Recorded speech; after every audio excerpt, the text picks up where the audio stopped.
Suppose f is a bounded and integrable function defined on a closed and bounded interval ab with taking values in the real numbers. Show that f squared is integrable.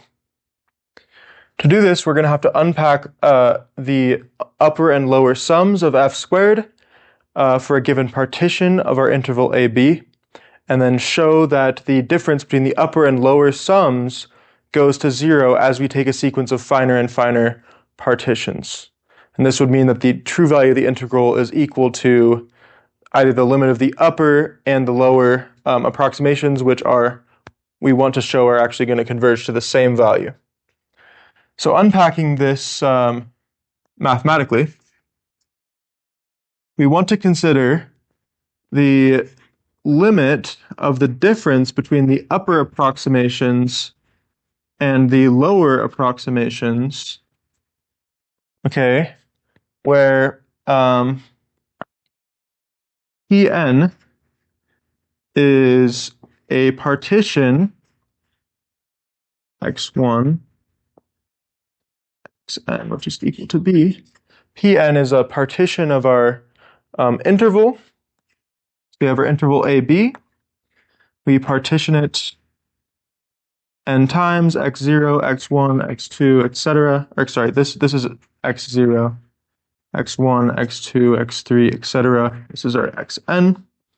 And then we want that with the added stipulation that the pairwise distance xi plus 1 minus xi is going to 0 as n goes to infinity for all I. So what this means is that I require that my subinterval width goes to 0 for all subintervals, and that is ensuring that our partition is getting infinitely fine everywhere. Now, let's try to get through this quickly. So the definition of the upper sum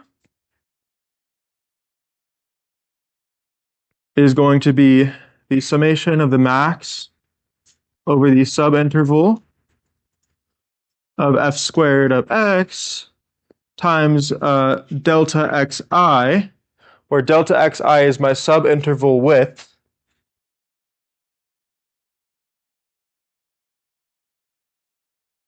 xi plus 1 minus xi by definition.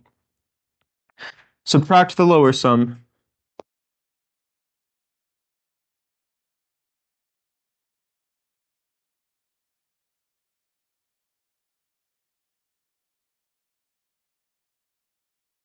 Now bring these two sums together and bring the minus sign inside of the minimum, which turns it into a maximum.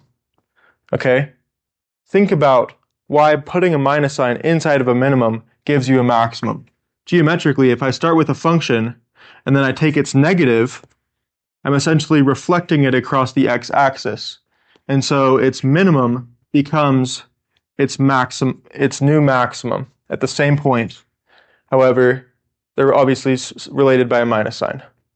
So I bring the minus sign inside the minimum, it makes it a maximum.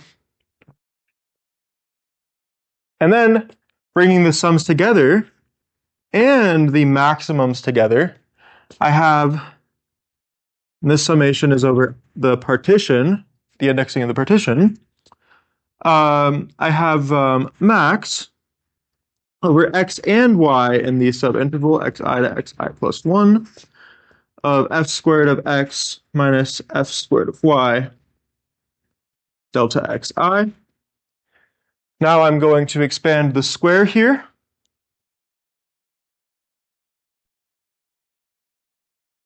So this is f of x plus f of y times f of x minus f of y. And then I'm going to use the fact that f is bounded to bound this f of x plus f of y. I can bound this above by 2 times the max over the entire interval ab of our f, and we've assumed that f is bounded. And so I'm going to call this a constant m. So in particular, because f is bounded, I can bound this expression above by a constant m.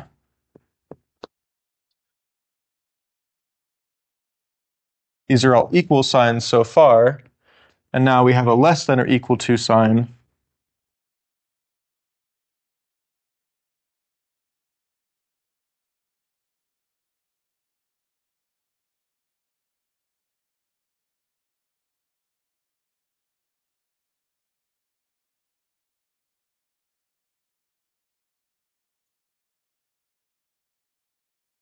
Wonderful.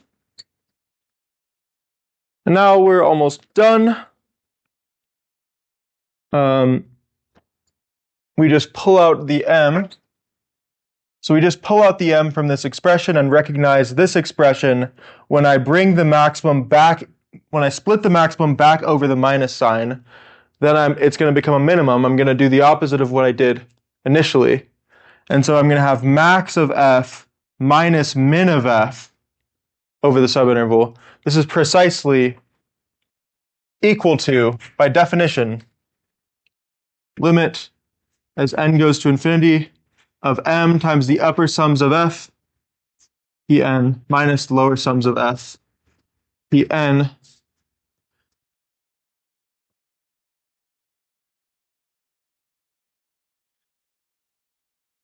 and we know that this is a constant, so it can be pulled outside of the limit, and this expression goes to 0.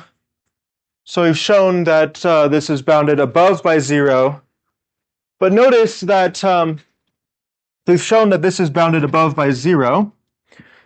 However, this is a difference between an upper and a lower approximation. So the upper approximation is by definition always bigger than the lower approximation. So this is by definition always bounded below by 0. So in particular, this value must be 0. And in that case, f squared is integrable by definition, and its integral is equal to the limit of the upper sums, which is also equal to the integral of the lower sums. So we've completed our proof, and I'll just mention what we've shown is that this is equal to the limit of the lower sums of f squared Pn, which is equal to the integral of f squared from a to b dx.